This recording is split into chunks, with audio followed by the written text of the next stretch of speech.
ನಮಸ್ಕಾರ. ಇವತ್ತು ನಮ್ಮ ಅರಳಿಕಟ್ಟೆನಲ್ಲಿ ಅರಳಿ ವೆಂಚರ್ಸ್ ಅವ್ರು ಬಂದಿದ್ದಾರೆ. ನಮ್ಮ ಹೆಸರು ಅರ್ಧ ಕಟ್ ಮಾಡ್ಬಿಟ್ಟು ಬರೀ ಅರಳಿ ಎಂದಿದ್ದಕ್ಕೆ ನಿಮ್ ಜೊತೆ ಆಮೇಲೆ ವಿಚಾರಿಸ್ಕೋತೀವಿ. ಬಟ್ ಸದ್ಯಕ್ಕೆ ನಮ್ ಜೊತೆ ಇರೋದು ರಾಜೀವ್ ರಘುನಂದನ್. ನಮಸ್ಕಾರ, ವೆಲ್ಕಮ್ ಟು ದ ಶೋ. ನಮಸ್ಕಾರ. ಅರಳಿಕಟ್ಟೆ. ಇವತ್ತು ನಾವು ಚರ್ಚೆ ಮಾಡೋದು ಸ್ಟಾರ್ಟ್ಅಪ್ ಅಂದ್ರೆ ಏನು, ಸ್ಟಾರ್ಟ್ಅಪ್ ಕಲ್ಚರ್ ಅಂದ್ರೆ ಏನು, ಒಂದ್ ಒಳ್ಳೆ ಐಡಿಯಾ ಇದ್ರೆ ಅದನ್ನ ಬಿಸ್ನೆಸ್ ಐಡಿಯಾ ಹೆಂಗ್ ಮಾಡೋದು, ಯಾರ್ಯಾರ ಹತ್ರ ಹೋಗ್ಬೇಕು, ಕಾಸ್ ಕೇಳ್ಬೇಕು, ಕಾಸ್ ಕೊಡೋ ವೆಂಚರ್ ಕ್ಯಾಪಿಟಲಿಸ್ಟ್ ಅಂತ ನಾವು ಯಾವಾಗವಾಗ ಓದ್ತೀವಿ. ವೆಂಚರ್ ಕ್ಯಾಪಿಟಲ್ ಅಂದ್ರೆ ಏನು, ಅವ್ರು ಯಾಕೆ ಕಾಸು ಕೊಡ್ತಾರೆ, ಅವ್ರ ಕಾಸು ಹೆಂಗ್ ಬಾಚ್ಕೋತಾರೆ, ಇದೆಲ್ಲ ನಮ್ಮ ಇವತ್ತಿನ ಚರ್ಚೆ. ರಾಜೀವ್, ಫಸ್ಟಿಗೆ ನೀವು ಬೇಜಾನ್ ಕಾಸ್ ಪಾರ್ಟಿ ಅಂತ ರೂಮರ್ಸ್ ಬಂದಿದೆ, ವೆಂಚರ್ ಕ್ಯಾಪಿಟಲಿಸ್ಟ್ ಅಂತ ನಾವು ನಿಮ್ಮನ್ನ ಕರೆದು ಇವತ್ತು ನಮ್ಮ ಶೋಗೆ ನಾವು ಇನ್ವೈಟ್ ಮಾಡಿದೀವಿ.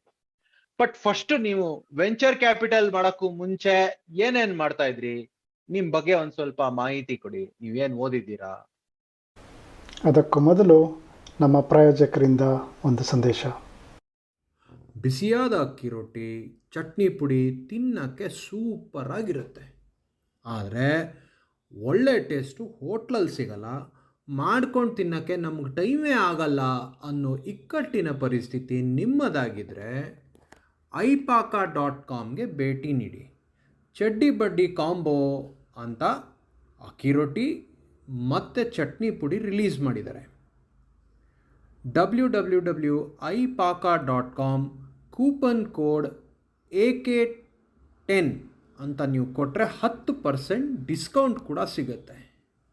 ಇನ್ಯಾಕೆ ತಡ, ipaaka.com ಭೇಟಿ ನೀಡಿ. ಟಿಂಗ್ ಟಾಂಗ್. ಅರಳಿಕಟ್ಟೆಯ ಚರ್ಚೆಗೆ ಮರಳಿ ಸ್ವಾಗತ. Thank you Mukund. ನೀವು ಈ ನಿಮ್ಮ ಅರಳಿಕಟ್ಟೆ ಶೋಗೆ ಕರೆಸ್ಕೊಂಡಿದ್ದಕ್ಕೆ ತುಂಬಾ ಥ್ಯಾಂಕ್ಸ್. ಫಸ್ಟ್ ನಂಗೆ ನಿತಿನ್ ನಿಮ್ಮ ಇದ್ದು ಶೋ ಹೆಸರು ಹೇಳಿದ ತಕ್ಷಣನೇ ನಾನು ಹೇಳ್ದೆ destiny, I have to be on that show ಅಂತ. Arali and Aralikatte completely destined. And plus ನಾನು ಆಸ್ ಅ ಪರ್ಸನ್, ನಾನು ಯಾವಾಗ್ಲೂ ನನ್ನ ಫ್ರೆಂಡ್ಸ್ ಯಾವಾಗ್ಲೂ ಹೇಳ್ತಿರ್ತಾರೆ, ನೀವು ನಿಂಗೊಂದು ಕಟ್ಟೆ ಕೊಟ್ಬಿಟ್ರೆ ಹರಟೆ ಹೊಡ್ಕೊಂಡು ಕೂತೇ ಇರ್ತೀಯ ನೀನು ಅಂತ. ಸೊ ನಾನು ಸ್ವಲ್ಪ ಹರಟೆ ಮಾಡಕ್ ನಂಗೆ ತುಂಬಾ ಇಷ್ಟ. So may be that is the other reason I was very excited. So ನೀವ್ ಕೇಳಿದ್ರಿ ವೆಂಚರ್ ಕ್ಯಾಪಿಟಲ್ ಹೆಂಗ್ ಬಂದೆ, ಮುಂಚೆ ಏನ್ ಮಾಡ್ತಿದ್ದೆ ಅಂತ. ಆಕ್ಚುಲಿ ನಾನು ವಾಸುಕಿ ಕೇಳ್ತಿದ್ರು ನೀನು ಎಲ್ಲಿರೋದು ಬೆಂಗಳೂರಲ್ಲಿ ಅಂತ. ನಾನು ಹೇಳ್ತಿದ್ದೆ ಅವ್ರಿಗೆ, ನಾನು ಹುಟ್ಟು ಬೆಳೆದಿದ್ದು ರಾಜಾಜಿನಗರ್ ಮಹಾಲಕ್ಷ್ಮಿ ಲೇಔಟಲ್ಲಿ, ಬಟ್ ಅಪ್ಪಿ ಬಂದು ಸರ್ಜಾಪುರ ಒಳಗೆ ಬಂದು ಸಿಕ್ಕಾಕೊಂಡ್ಬಿಟ್ಟಿದೀನಿ ಅಂತ. ಅದೇ ತರ ನಾನು ಎಲ್ಲೋ ಕೆಲಸ ಮಾಡಿ ಅಪ್ಪಿ ಏನೇನೋ ಆಗಿ ವೆಂಚರ್ ಕ್ಯಾಪಿಟಲ್ ಬಂದ್ಬಿಡಿರೋದು. ಸೊ ನಾನು ಬ್ರೀಫ್ ಆಗಿ ಹೇಳ್ತೀನಿ ಸ್ಟೋರಿ. ರಾಜಾಜಿನಗರ್ ಮಹಾಲಕ್ಷ್ಮಿ ಲೇಔಟಲ್ಲಿ ಹುಟ್ಟು ಬೆಳೆದಿದ್ದು. ನ್ಯಾಷನಲ್ ಇಂಗ್ಲಿಷ್ ಸ್ಕೂಲ್, ಇವಾಗ NPS ಅಂತ ಫ್ಯಾಷನಬಲ್ ಆಗಿ ಕರೀತಾರೆ, ಅವಾಗ ನ್ಯಾಷನಲ್ ಇಂಗ್ಲಿಷ್ ಸ್ಕೂಲ್ ರಾಜಾಜಿನಗರ್ ಅಂತ ಇದ್ದಿದ್ದು. ಅಲ್ಲಿ ಓದಿದ್ದು. ಆಮೇಲೆ ಏನ್ ಮಾಡೋದು ಅಂತ ಗೊತ್ತಿರ್ಲಿಲ್ಲ, ಬಟ್ ಫಿಸಿಕ್ಸ್ ಕೆಮಿಸ್ಟ್ರಿ ತುಂಬಾ ಕಷ್ಟ ಅಂತ ಗೊತ್ತಿತ್ತು. ಸೊ ಕಾಮರ್ಸ್ ತಗೊಂಡೆ. MES ಕಾಲೇಜಲ್ಲಿ ಅಡ್ಮಿಷನ್ ಆಯ್ತು. ಅವಾಗ ಆ ಕಾಲದಲ್ಲಿ ಟಾಪ್ ಕಾಮರ್ಸ್ ಕಾಲೇಜ್ ಅಂದ್ರೆ MES ಕಾಲೇಜ್. ಇವಾಗ ಯಾರೋ ಹೇಳಿದ್ರು ನಂಗೆ, ಇವಾಗ MES ಟಾಪ್ 10 ಅಲ್ಲೂ ಇಲ್ವಂತೆ ಕಾಮರ್ಸ್. ಸೊ ಅಲ್ಲಿ PU 1990 ಏನದು PUC ಮತ್ತೆ BCom ಯಾಕೆ ಸೆಲೆಕ್ಟ್ ಮಾಡಿದೆ ಅಂತ ಎಷ್ಟೋ ಜನ ನಮ್ಮ ಕಸಿನ್ಸ್ ಎಲ್ಲ ಕೇಳಿದೆ. ಯಾಕಂದ್ರೆ ಮಾರ್ಕ್ಸ್ ತುಂಬಾ ಚೆನ್ನಾಗಿತ್ತು ನಂದು 10th ಸ್ಟ್ಯಾಂಡರ್ಡ್ ಅಲ್ಲಿ. ಸೊ ನಮ್ ಫ್ಯಾಮಿಲಿಲೇ ಫಸ್ಟ್ ಐ ಥಿಂಕ್ ಎಲ್ಲರೂ ತುಂಬಾ ಡಿಸಪಾಯಿಂಟ್ ಆಗ್ಬಿಟ್ರು. ಆ ಕಾಲದಲ್ಲಿ ಅಡ್ಮಿಷನ್ ಸಿಕ್ಕು ಎಂಜಿನಿಯರಿಂಗು ಇದು ಸೈನ್ಸ್ ಹೋಗದೆ ಇರೋ ನಾನು I think one of the few ಆ ಕಾಲದಲ್ಲಿ. ಸೊ ನಾನು ಅವ್ರಿಗೆಲ್ಲ ನಮ್ಮ ಅಂಕಲ್ ಹೇಳ್ತಿದ್ದೆ, ಯಾಕೆ ತಗೊಂಡೆ ಅಂದ್ರೆ ಕಾಮರ್ಸು, BCom ಅಲ್ಲ ಅದು, BCom ಇರೋದಕ್ಕೆ ಅಲ್ಲಿ ಹೋಗಿದ್ದು ಅಂತ. ಸೊ ಅಲ್ಲಿ 5 ವರ್ಷ. ಆಮೇಲೆ CA ಮಾಡೋಣ ಅಂತ ಹೋದೆ, ಬಟ್ ಬಿಟ್ಬಿಟ್ಟೆ. CA ತುಂಬಾ ಕಷ್ಟ ಆಯ್ತು, ನಮ್ ಕೈಲಿ ಆಗ್ಲಿಲ್ಲ. ಬೇಗ ಬಿಟ್ಬಿಟ್ಟೆ. 6 months ಅಲ್ಲೇ ಮೋರ್ ದೆನ್ ಕಷ್ಟ ಬೋರ್ ಹಿಡಿದೋಯ್ತು. ಸೊ ICW ಅಂತ ಇನ್ನೊಂದು ಕೋರ್ಸ್ ಇದೆ, ಅದು ಮಾಡಿದೆ ಸೈಡ್ ಅಲ್ಲಿ. ಮಾಡಿ 2 ವರ್ಷ ಕೆಲಸ ಮಾಡಿದೆ. ಇಲ್ಲಿ ಅರವಿಂದ್ ಗಾರ್ಮೆಂಟ್ಸ್ ಪೀಣ್ಯ ಫ್ಯಾಕ್ಟ್ರಿ. ನಿಮ್ಗೆ ಜ್ಞಾಪಕ ಇದೆ, ಒಂದ್ ಕಾಲದಲ್ಲಿ ನ್ಯೂಪೋರ್ಟ್ ಜೀನ್ಸ್ ಅಂತ ಇರ್ತಾ ಇತ್ತು, ಇವಾಗ್ಲೂ ಇದೆಯೋ ನ್ಯೂಪೋರ್ಟ್. ಆ ಕಾಲದಲ್ಲಿ 299 rupees 399 rupees ಜೀನ್ಸ್ ಮಾಡಿದ್ದು. ಸೊ ನಾನು ಆ ಫ್ಯಾಕ್ಟ್ರಿಲಿ ಕೆಲಸ ಮಾಡಿದ್ದು, ಫೈನಾನ್ಸ್ ಅಕೌಂಟ್ಸ್ ರೋಲ್ ಅಲ್ಲಿ ಇದ್ದೆ 1-2 ವರ್ಷ. ಆಮೇಲೆ MBA ಮಾಡಿದೆ, ಅದು ಬೆಂಗಳೂರಲ್ಲೇ ಮಾಡಿದೆ. IIM ಬ್ಯಾಂಗ್ಳೂರಲ್ಲಿ ಅಡ್ಮಿಷನ್ ಸಿಕ್ತು. ಪಾಸ್ 2000 ಅಲ್ಲಿ ಪಾಸ್ ಔಟ್ ಆದೆ. ಒಂದ್ 2.5 ವರ್ಷ ಕನ್ಸಲ್ಟಿಂಗ್ ಹೋದೆ. ಐ ಮೀನ್ ಅವಾಗೆಲ್ಲ MBA ಅಲ್ಲಿ ಕೆಲಸ I mean you pass out of an MBA ಎಲ್ಲರೂ ಇನ್ವೆಸ್ಟ್ಮೆಂಟ್ ಬ್ಯಾಂಕರ್ ಆಗ್ಬೇಕು ಅಂತಾರೆ, ಕನ್ಸಲ್ಟೆಂಟ್ ಆಗ್ಬೇಕು, ಕನ್ಸಲ್ಟಿಂಗ್ ಹೋಗ್ಬೇಕು. ಸೊ ನಾನು ಕನ್ಸಲ್ಟಿಂಗ್ ಹೋದೆ. ಆರ್ಥರ್ ಆಂಡರ್ಸನ್ ಅಲ್ಲಿ ಕೆಲಸ ಸಿಕ್ತು. ಅದು ಕೆಲಸ ಸೇರಿ 2 ವರ್ಷಕ್ಕೆ ಎನ್ರಾನ್ ಕಾಂಟ್ರವರ್ಸಿ ಆಗಿ ಕಂಪನಿನೇ ಮುಳುಗೋಯ್ತು. ಸೊ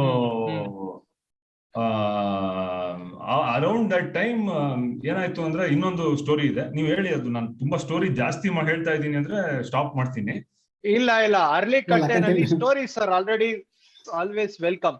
ನಾನು ಅದೇ ಅನ್ಕೋತಾ ಇದ್ದೆ, ಏನು ಇವಪ್ಪ AIM ಹೋಗ್ಬಿಟ್ಟು ಫಸ್ಟ್ ಅರವಿಂದ್ ನ್ಯೂ ಪೋರ್ಟ್ ಹೋದ್ರು, ನ್ಯೂ ಪೋರ್ಟ್ ಮುಳುಗೋಯ್ತು. ಈಗ IIMB ಹೋಗ್ಬಿಟ್ಟು ಆರ್ಥರ್ ಆಂಡರ್ಸನ್ ಹೋಗ್ಬಿಟ್ಟು ಆರ್ಥರ್ ಆಂಡರ್ಸನ್ ಮುಳುಗೋಗ್ಬಿಟ್ಟದೆ. ನೆಕ್ಸ್ಟ್ ಏನ್ ಸ್ಟೋರಿ ಅಂತ ಬಾರಿ ಇಂಟ್ರೆಸ್ಟಿಂಗ್ ಆಗಿತ್ತು.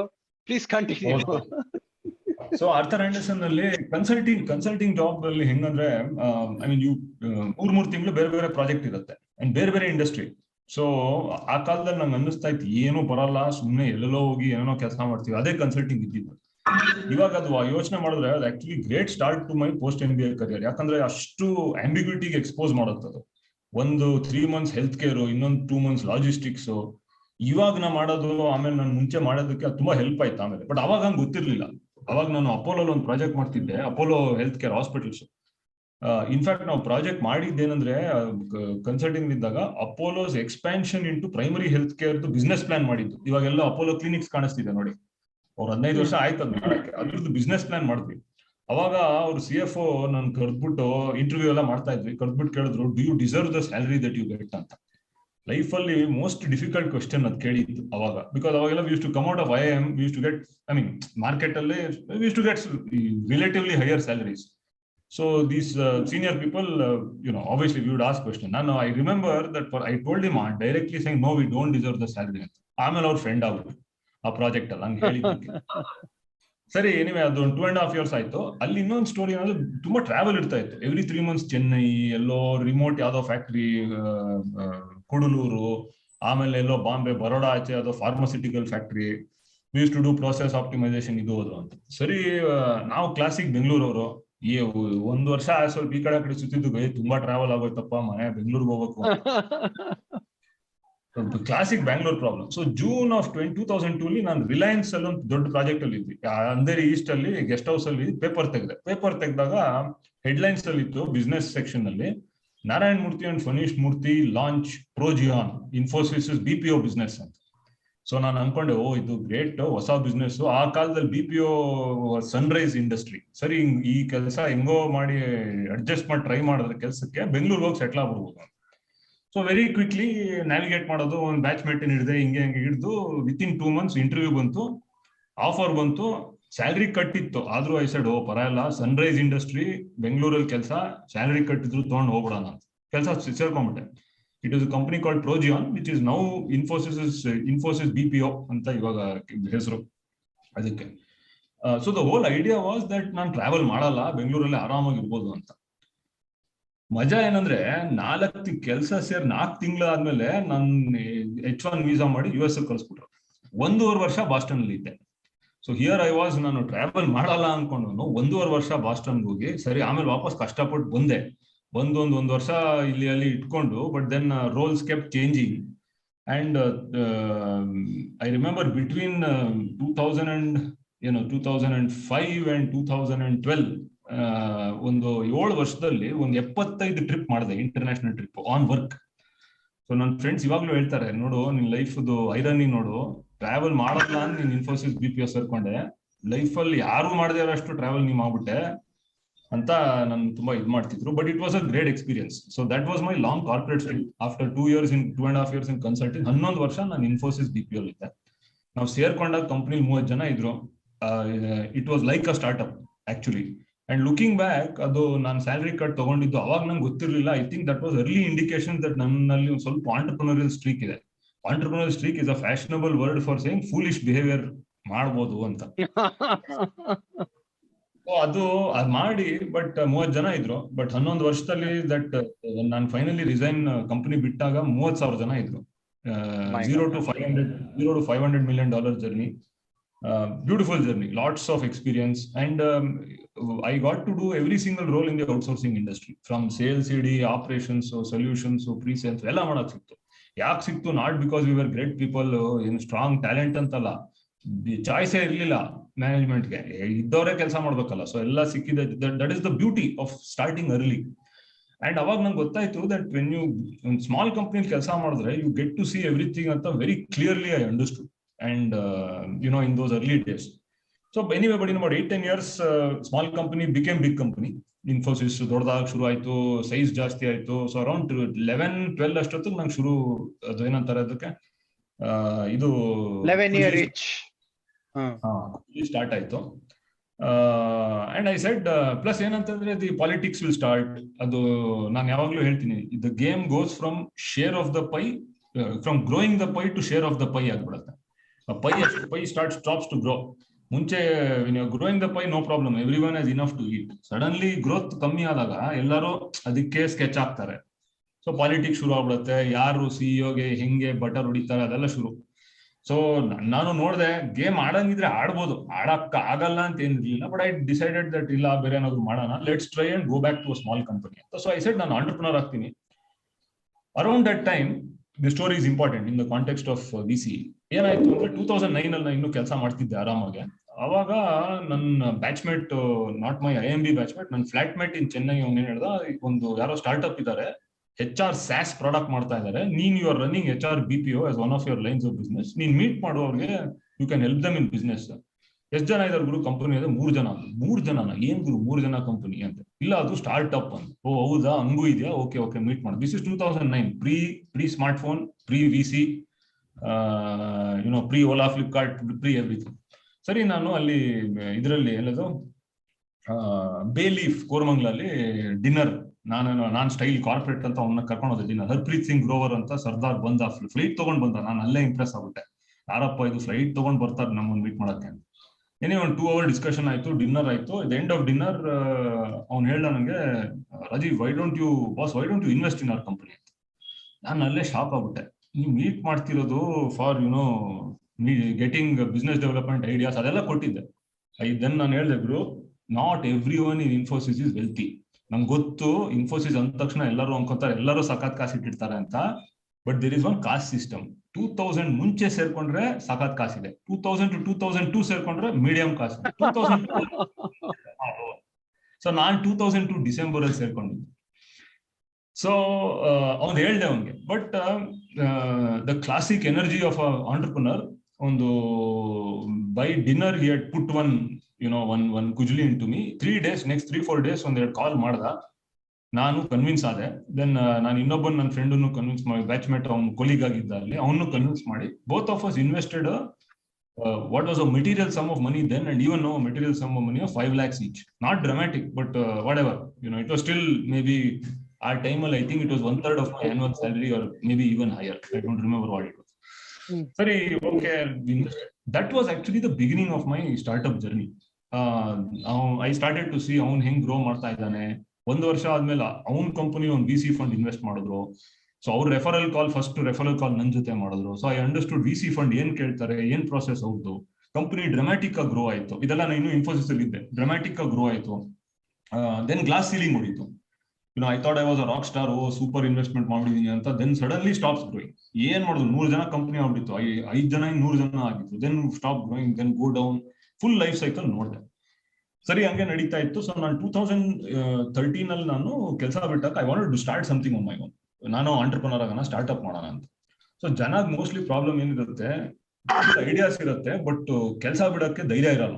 ಆಲ್ ಆಫ್ ಅಸ್ ನೀವು ಕೇಳಿರ್ತೀರಾ, ಎಲ್ಲ ಕೇಳಿರ್ತೀರಾ, ಎಷ್ಟೋ ಜನ ಫ್ರೆಂಡ್ಸ್. ನಂಗೆ ಆಪೋಸಿಟ್ ಇತ್ತು, ಧೈರ್ಯ ಇತ್ತು, ಐಡಿಯಾ ಇರಲಿಲ್ಲ, ಏನ್ ಮಾಡೋದು ಅಂತ ಗೊತ್ತಿರ್ಲಿಲ್ಲ. ಬಟ್ ಸೊ ನಾನೇನ್ ಮಾಡೋದು, did the next best thing. Because through this fellow ನಾನು ಸ್ಟಾರ್ಟ್ಅಪ್ ಇಕೋ ಸಿಸ್ಟಮ್ ಅಲ್ಲಿ ಕನೆಕ್ಟ್ ಆಗಿದ್ದೆ. ಇಲ್ಲಿ ಅಲ್ಲಿ ಹೋಗ್ತಿದ್ದೆ, ಇವೆಂಟ್ಸ್ ಅಟೆಂಡ್ ಮಾಡಕ್ ಶುರು ಮಾಡಿದೆ. ಇನ್ನು ಬೇರೆ 2-3 ಸ್ಟಾರ್ಟ್ಅಪ್ ವಿತೌಟ್ ಇನ್ವೆಸ್ಟಿಂಗ್ ಅಡ್ವೈಸ್ ಮಾಡಕ್ ಶುರು ಮಾಡಿದ್ದೆ. ಸೊ ನಾನು ಎಲ್ಲರ ಹತ್ರ ಮಾತಾಡಕ್ ಶುರು ಮಾಡಿದೆ.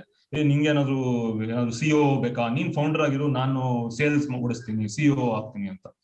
ಸೊ ಹಂಗೆ ಎಲ್ಲ ಟ್ರೈ ಮಾಡಿ ಫೈನಲಿ ಒಂದು UK based company, UK based fintech company startup ಇತ್ತು. 2 guys, one British guy, one Indian origin guy. They wanted someone to set up in India, product build ಮಾಡು. ಸೊ ಅವ್ರನ್ನ ಸೇರ್ಕೊಂಡೆ ನಾನು. I was me and another colleague, employee number 3 and 4 of that company ಸೇರ್ಕೊಂಡು 2013 to 15, 2.5 years ನಾನು product build ಮಾಡಿದೆ. First time got my hands dirty with technology dirty ಅಂದ್ರೆ coding ಎಲ್ಲ ಬರಲ್ಲ, ಬಟ್ ಏನೋ ಪ್ರಾಡಕ್ಟ್ ಮಾಡಿದೆ, ಮೈಂಡ್ ಟ್ರೀ ಜೊತೆ ಕೆಲಸ ಮಾಡಿದೆ, ಸರ್ವಿಸ್ ಪ್ರಾಡಕ್ಟ್ ಜೊತೆ ಮಾಡಿ, ಪ್ರಾಡಕ್ಟ್ ಎಲ್ಲ ಮಾಡಿ, ಪ್ರೀ ಸೇಲ್ಸ್ ಮಾಡಿ 2015 ತನಕ ಅದ್ ಮಾಡಿದೆ. ಅಲಾಂಗ್ ದ ವೇ ಇನ್ನೊಂದೊಂದು ಸ್ಮಾಲ್ ಕಂಪನಿಲಿ ಫಸ್ಟ್ ಏಂಜಲ್ ಇನ್ವೆಸ್ಟರ್ ಅದೇ. I don't know, you might have heard, radio ad ಬರ್ತಾ ಇತ್ತು ಒಂದ್ ಕಾಲದಲ್ಲಿ, ಈಗಲೂ ಬರುತ್ತೆ, ಫರ್ಲೆನ್ಕೋ ಅಂತ, ಫರ್ನಿಚರ್ ರೆಂಟಲ್ ಸ್ಟಾರ್ಟ್ಅಪ್. ಸೊ ಅದ್ರಲ್ಲಿ ನಾನು 2013 ಅಲ್ಲಿ ಇನ್ವೆಸ್ಟ್ ಮಾಡಿದೆ. ಸೊ 2 ಕಂಪನಿ ಇನ್ವೆಸ್ಟ್ ಮಾಡಿದೆ. ಅದ್ರಲ್ಲಿ ಬೇರೆ ತರ ಲರ್ನಿಂಗ್ಸ್ ಇತ್ತು, ಇದ್ರಲ್ಲಿ ಬೇರೆ ತರ ಲರ್ನಿಂಗ್ಸ್ ಇತ್ತು. ಸೊ 2015-16 ಆಗೋ ಅಷ್ಟೊತ್ತಿಗೆ first investment full 7 year life cycle ಆಯ್ತು. Going up, going down, write off, energy comes back, come back ಆಯ್ತು. ಕಮ್ ಬ್ಯಾಕ್ ಆಗಿ Aon Hewitt bought that company. That startup is called CoCubes, which I invested in 2009. So 2009 to 16 ನಂದು 7 year full MBA ಆಗೋಯ್ತು startups ಅಲ್ಲಿ.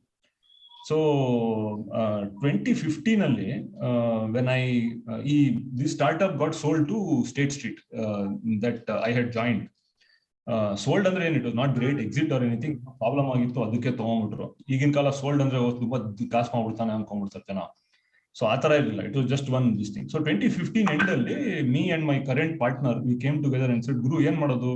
That time finally I started something on my own. ಅವಾಗ Arali venture start ಮಾಡಿಲ್ಲ, ಒಂದು ಸೀಡೆಕ್ಸ್ ಅಂತ ಒಂದು company start ಮಾಡಿದೆ. ಸೀಡೆಕ್ಸ್ ಏನ್ ಮಾಡುತ್ತೆ ಅಂದ್ರೆ, ಅವಾಗ ನಮ್ದು ಐಡಿಯಾ ಒಂದೇ ಇದ್ದಿದ್ದು. ನಾನು ಬೈ ಆಕ್ಸಿಡೆಂಟ್ 2009 ಅಲ್ಲಿ ಆ ಸರ್ದಾರ್ ಅಲ್ಲಿ ಇನ್ವೆಸ್ಟ್ ಮಾಡಿದ್ದು. It took me on a path, which took me out of Infosys, which enabled me to go into this startup. I learned so much about the startup ecosystem. So basically, investing helped me learn a lot, and it took me on a different path in life. So ನಾನು ಹೇಳಿದೆ, ನಾನು ಅರುಣ್, ಮೈ current partner, ಸೇರ್ಕೊಂಡು we said ಸೀಡೆಕ್ಸ್ ಅಲ್ಲಿ ಏನ್ ಮಾಡೋಣ. ಅಷ್ಟೊತ್ತಿಗೆ ಅವನು ಒಂದು ಸ್ಟಾರ್ಟ್ಅಪ್ ಮಾಡಿದ್ದ, ನಾನು ಒಂದು ಸ್ಟಾರ್ಟ್ಅಪ್ ಅಲ್ಲಿ ಇದ್ದೆ. ವಿ ಸೆಡ್ ಈ ಸ್ಟಾರ್ಟ್ಅಪ್ಸ್ ಚೆನ್ನಾಗಿ ಕ್ಯೂರೇಟ್ ಮಾಡೋಣ ಇನ್ವೆಸ್ಟ್ಮೆಂಟ್ ಆಪರ್ಚುನಿಟೀಸ್. ಈ ಹೈ ನೆಟ್ವರ್ಕ್ ತುಂಬಾ ಸಖತ್ ರಿಚ್ ಆಗಿರೋರು, ಇನ್ಫೋಸಿಸ್ ಫೌಂಡರ್ಸ್, ಅವರೆಲ್ಲ ಇನ್ವೆಸ್ಟ್ ಮಾಡ್ತಾ ಇದ್ದಾರೆ. ಬಟ್ ನಾರ್ಮಲ್ ಕಾರ್ಪೊರೇಟ್ ವರ್ಲ್ಡ್ ಅಲ್ಲಿ ಏಜ್ ಗ್ರೂಪ್ 35 to 50 ಇರೋರಿಗೆ ಇನ್ವೆಸ್ಟ್ಮೆಂಟ್ ಆಪರ್ಚುನಿಟೀಸ್ ಇಲ್ಲ. ಅಂತವ್ರಿಗೆ ನಾವು ಇನ್ವೆಸ್ಟ್ಮೆಂಟ್ ಆಪರ್ಚುನಿಟೀಸ್ ಕ್ರಿಯೇಟ್ ಮಾಡೋಣ ಆಫ್ಟರ್ ಕ್ಯೂರೇಟಿಂಗ್ ಸ್ಟಾರ್ಟ್ಅಪ್ಸ್ ಅಂತ ನಾವು ಸೀಡೆಕ್ಸ್ ಸ್ಟಾರ್ಟ್ ಮಾಡಿದ್ವಿ. ಸೊ ರಾಜೀವ್, ಒಂದ್ ಕ್ವೆಶನ್ ಅಂದ್ರೆ, ಈಗ we just trying to understand psychology, right? ಕೆಲವು ಸಲ ನಾವು ಇದನ್ನ ಮಿಕ್ಕಿದ ಎಪಿಸೋಡ್ಸ್ ಅಲ್ಲೂ ಕೆಲವು ಕಡೆ ಡಿಸ್ಕಸ್ ಮಾಡಿದೀವಿ. ಕನ್ನಡಿಗರಿಗೆ ಮತ್ತೆ ಬೆಂಗಳೂರು ಹುಡುಗರಿಗೆ, ಕನ್ನಡಿಗರಿಗೆ ಜನರಲಿ ಏನೋ ಒಂದು ಹೆಸಿಟೇಷನ್ ಇರುತ್ತೆ. ಫಾರ್ ಎಕ್ಸಾಂಪಲ್, ನೀವೇ ಮೆನ್ಷನ್ ಮಾಡಿದ್ರಲ್ಲ, ಅಯ್ಯೋ ಬೆಂಗಳೂರಲ್ಲಿ ತುಂಬಾ ಟ್ರಾವೆಲ್ ಆಗ್ತಾ ಇತ್ತು ಆರ್ಥರ್ ಆಂಡರ್ಸನ್ ಅಲ್ಲಿ, ಹೆಂಗಾದ್ರೂ ಮಾಡಿ ನಾನು ಇಲ್ಲಿ ಸೆಟ್ಲ್ ಆಗ್ಬೇಕು ಅಂತ, ಬೆಂಗಳೂರಲ್ಲೇ ಇರ್ಬೇಕು, ಜಾಸ್ತಿ ಟ್ರಾವೆಲ್ ಇರಬಾರ್ದು ಅಂತ ನಾನು ಇಲ್ಲೇ ಇದ್ದೆ. You also mention that it is a typical Bangalorean kind of nature. I can also understand that, right? But ಈ ತರ ಮೆಂಟಾಲಿಟಿ ನಮ್ಮಲ್ಲಿ ಯಾಕೆ? Why do we have this mentality? For example, ನೀವು ಆ ಸರ್ದಾರ್ನ ಮೀಟ್ ಮಾಡಿದಾಗ, he was outgoing and he kind of propelled you, right? ಇಲ್ಲಾಂದ್ರೆ you would still perhaps be Nandan Nilekani part 2 or part 3 or whatever it was, right? Yeah. Just trying to understand psychology na, just trying to understand, dig a little deep, think, I mean, now you have obviously changed, right? ಮೊಸರನ್ನ ಕಾಯೋದು, ಬೆಂಗಳೂರಿಗೆ ಬರ್ಬೇಕು ಅಂತ ಆ mentality ಹೋಗ್ಬಿಟ್ಟಿದೆ. So just tell me what you observed. ನಮ್ ಇದ್ರಲ್ಲಿ ಆತರ ಯಾಕೆ ಸೈಕಾಲಜಿ ಇದೆ? Talk about that. For example, ಮಂಗಳೂರಲ್ಲಿ they don't have that psychology, right? ಅವ್ರು ಬಾಂಬೆಗೆ ಹೋಗ್ತಾ ಇದ್ರು, ದುಬೈಗೆ ಹೋಗ್ತಾ ಇದ್ರು, ದುಬೈಯಲ್ಲಿ ಡಾನ್ಗಳಾಗವ್ರೆ. Why is this thing? Good question Mukund, ಗೊತ್ತಿಲ್ಲ. But often maybe Bengaluru, I think culture ಅಂತಾರೆ. ಬೈ ಕಲ್ಚರ್ ಬ್ಯಾಂಗ್ಳೂರ್ ಅವರು ಹೇಳ್ತಾರಲ್ಲ, ಕಾಮನ್ ಜೋಕ್, ಅಡ್ಜಸ್ಟ್ ಮಾಡಿ is the joke about us as ಬ್ಯಾಂಗ್ಳೂರಿಯನ್ಸ್. ಏನಿದ್ರು ಅಡ್ಜಸ್ಟ್ ಮಾಡ್ಕೊಂಡು ಹೋಗ್ತೀವಿ, ಕಂಫರ್ಟಬಲ್ ಆಗಿರ್ತೀವಿ, ಏನ್ ಜಾಸ್ತಿ ಟೆನ್ಷನ್ ತಗೊಳಲ್ಲ. ಆಕ್ಚುಲಿ ನನ್ನ ಪ್ರಕಾರ weather has something to do with this. ಅದು ಹೆಂಗೆ ಅಂದ್ರೆ, ನಾನು ಒಂದು ಎಕ್ಸಾಂಪಲ್ ಕೊಡ್ತೀನಿ. IIM ಬ್ಯಾಂಗ್ಳೂರ್, IIMs ಅಲ್ಲಿ ನಿಮ್ಗೆ ಗೊತ್ತಿದೆಯೋ ಇಲ್ವೋ, solid competition. IIM Bengaluru, Calcutta, Ahmedabad. ನಾನ್ great. IIM Ahmedabad was generally great, but ಇವಾಗೆಲ್ಲ ಕ್ಯಾಚ್ ಅಪ್ ಆಗ್ಬಿಟ್ಟಿದೆ ಕಲ್ಕಟಾ, ಬೆಂಗಳೂರು. ಸೊ ಅದು and IIM Bangalore and IIM Ahmedabad ತಗೊಂಡ್ರೆ ಒಂದು ಸೀರಿಯಸ್ ಕಲ್ಚರಲ್ ಡಿಫರೆನ್ಸ್ ಇದೆ. It's actually visible. IIM Ahmedabad ಅವರು generally are more aggressive, go getters if you will. ನೀವು between 90 to 2005 ಯಾರು ತಗೊಂಡ್ರೆ ಕಾರ್ಪೊರೇಟ್ ಎಲ್ಲ ಅವರೇ ಸ್ಟಾರ್ಗಳು. IIM ಬ್ಯಾಂಗ್ಳೂರ್ ಅವರು ಮೋರ್ ಚಿಲ್ಡ್ ಔಟ್, ಜಾಸ್ತಿ ಆಂಟರ್ಪ್ರಿನರ್ಸ್ ಆದ್ರು. Now of course because of that ಜಾಸ್ತಿ ಆಂಟರ್ಪ್ರಿನರ್ಸ್ ಆದ್ರು, IIMB has caught up and all of that stuff. And ನಾನು ಸ್ವಲ್ಪ ಯೋಚನೆ ಮಾಡಿದಾಗ ಐ ರಿಯಲೈಸ್ಡ್ ಅಹಮದಾಬಾದ್ ಎಲ್ಲಿದೆ? ಅಹಮದಾಬಾದ್ ಅಲ್ಲಿ ಟೆಂಪರೇಚರ್ ಎಷ್ಟು 45 ಡಿಗ್ರೀಸ್ ಇರುತ್ತೆ ಆನ್ ಅನ್ ಆವರೇಜ್. ಸಮ್ಮರ್ ಅಲ್ಲಿ ಜಾಸ್ತಿ ಇರುತ್ತೆ, ಫುಲ್ ಶಕೆ. Ahmedabad hostel red building, it is made of red bricks in 47 degrees. So you can imagine ಎಷ್ಟು ಶಕೆ ಇರುತ್ತೆ. ಅದೇ ಬೆಂಗಳೂರು, ಬ್ಯಾಂಗ್ಳೂರ್ ನೀವು ಹೋಗಿದ್ರೆ ಕ್ಯಾಂಪಸ್ ಏನು ಕಲ್ ಬಿಲ್ಡಿಂಗ್. ಮೊದ್ಲೇ ಬೆಂಗಳೂರಲ್ಲಿ ಚಳಿ, ಅಲ್ಲಿ 100 ಎಕರ್ ಕ್ಯಾಂಪಸ್ ಫುಲ್ ಗಿಡ ಮರ, ಇರೋ ಚಳಿಲಿ ಇನ್ನೂ ಜಾಸ್ತಿ ಚಳಿ ವಿಂಟರ್ ಅಲ್ಲಿ. ಸೊ ಅದು ಏನಂದ್ರೆ ಮೆಂಟಾಲಿಟಿ ನೀವು ಯೋಚನೆ ಮಾಡಿ. ಅಲ್ಲಂದ್ರೆ ಫುಲ್ ಶಕೆ, ಒಂಥರ ಓದಾಡ್ತೀವಿ. ಇಲ್ಲಿ ಕಂಬಳಿ ಹಾಕೊಂಡು ಆರಾಮಾಗಿ ಮಲ್ಕೊಂಡ್ಬಿಡೋಣ, ಕ್ಲಾಸಿಂದ ಸಿಕ್ಕಿದ್ರೆ ಚಾನ್ಸ್ ಅಂತ. So I mean I am using that as an example that I think weather has a role to play in why the Bangalorean is very generally chilled out, ಬೆಚ್ಚಿಗೆ ಆರಾಮಾಗಿರೋಣ ಅಂತ. ಬಟ್ ಕಲ್ಚರ್ ಇದೆ. I think historically Bangalorean ambition ಕಮ್ಮಿ at the core of it. The reasons for that may be weather, maybe we were always comfortable, maybe our forefathers also were generally contented people, and nothing wrong honestly with that. But to your question as to yaake hangi idilla, yaku gogetrilla, Mangalore ತರ ಯಾಕೆ ಹೋಗಿ Don ಆಗಲ್ಲ, ಬಾಂಬೆಗೆ ಹೋಗಲ್ಲ, ambition in general ಕಮ್ಮಿ ಇದೆ. I mean I remember BCom pass out ಆಗುವಾಗ ಎಲ್ಲ bank ಅಲ್ಲಿ ಕೆಲಸ ಸಿಕ್ಬಿಟ್ರೆ ಗ್ರೇಟ್ ಅಂತ. ನಮ್ಮ ಅಂಕಲ್ಗಳೆಲ್ಲ ಆ ಕಾಲದಲ್ಲಿ ಬ್ಯಾಂಕ್ಗಳಲ್ಲಿ ಇರ್ತಿದ್ರು. ಅದು that was the role model.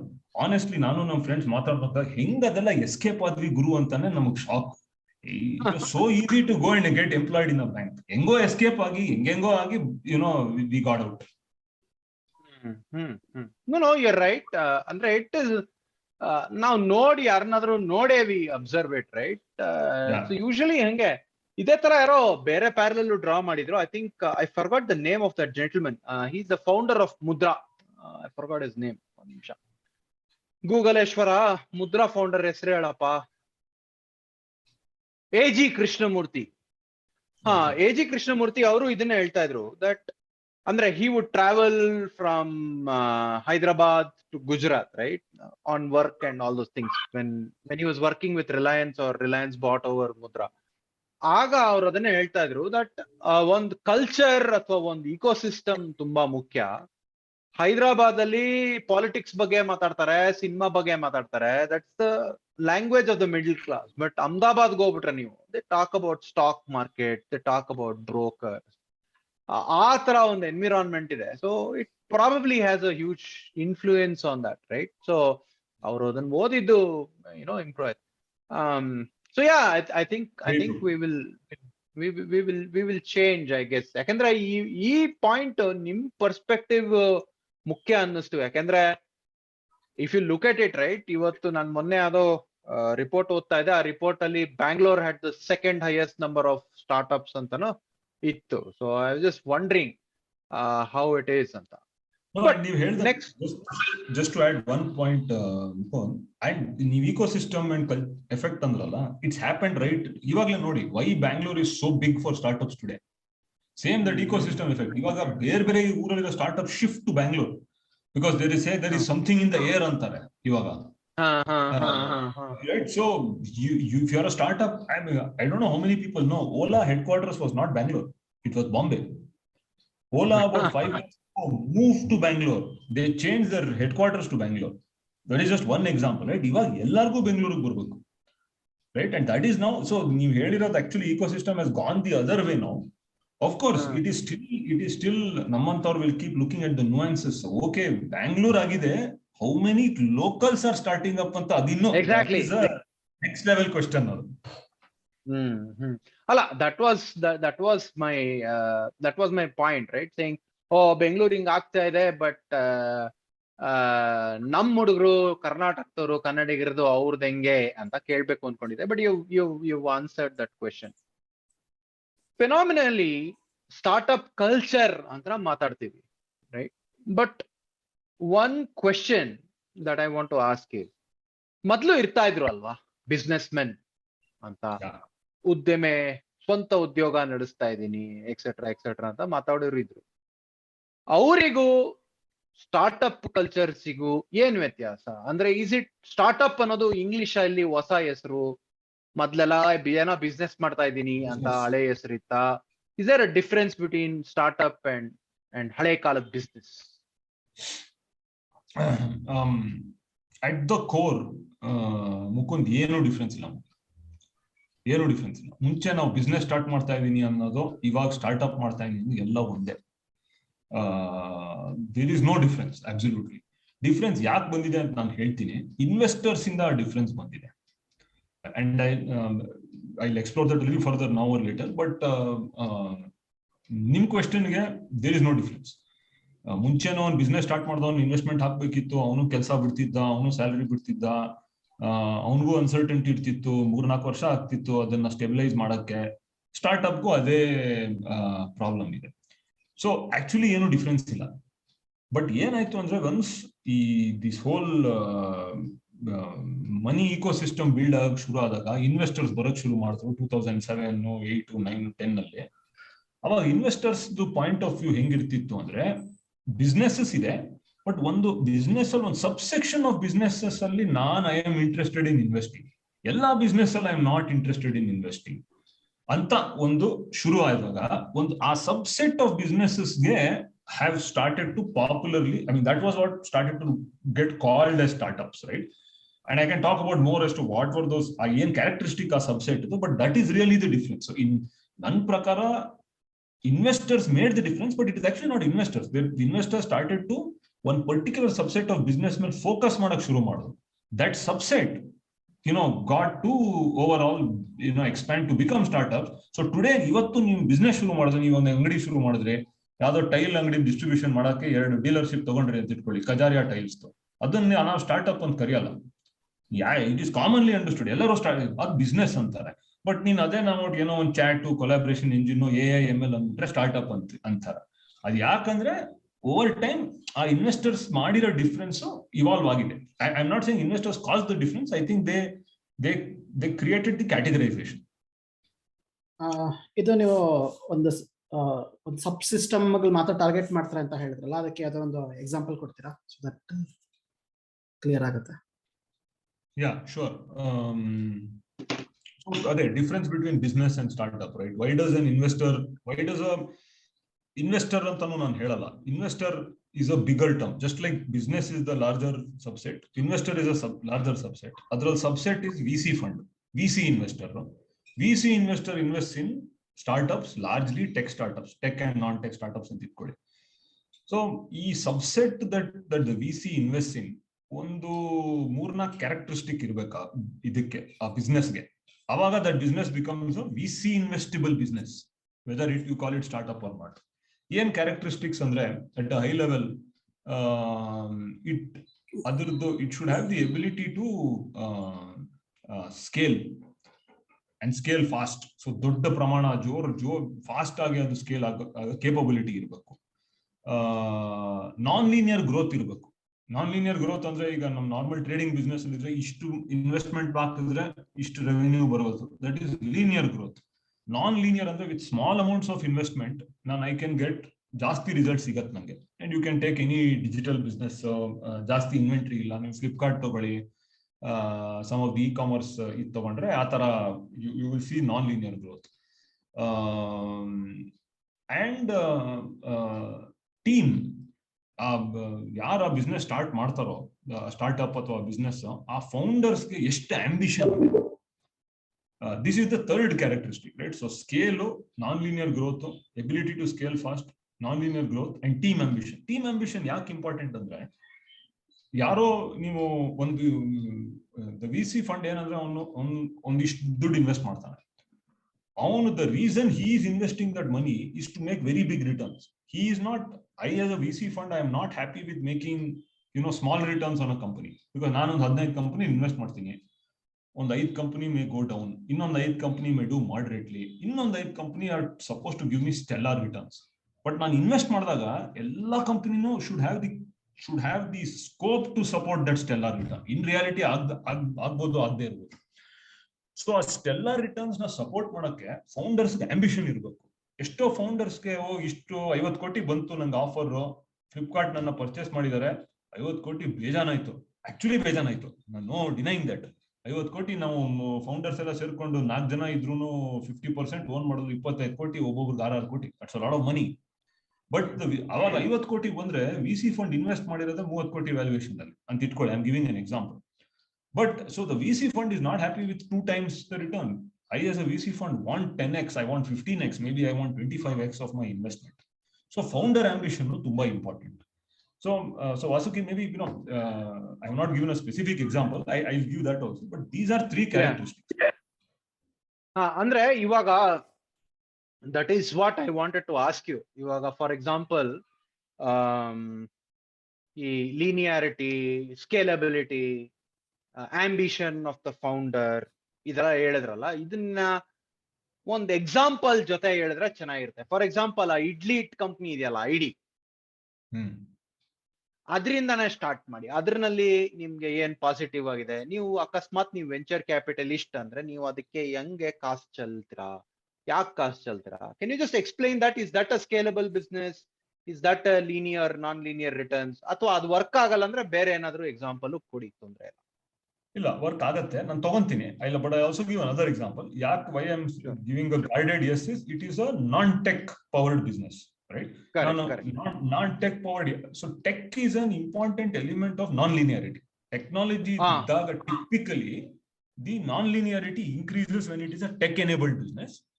But you can also have a consumer brand business like ID Fresh, for example, which is also VC investable. Only VC is invest ಮಾಡಿದ್ದಾರೆ ಅನ್ಸುತ್ತೆ ಅಲ್ವಾ? So but okay, let's take the ID Fresh example. Our business yake, why is it a investable VC investable business as opposed to, let's take some general someone who runs a dealership of cars.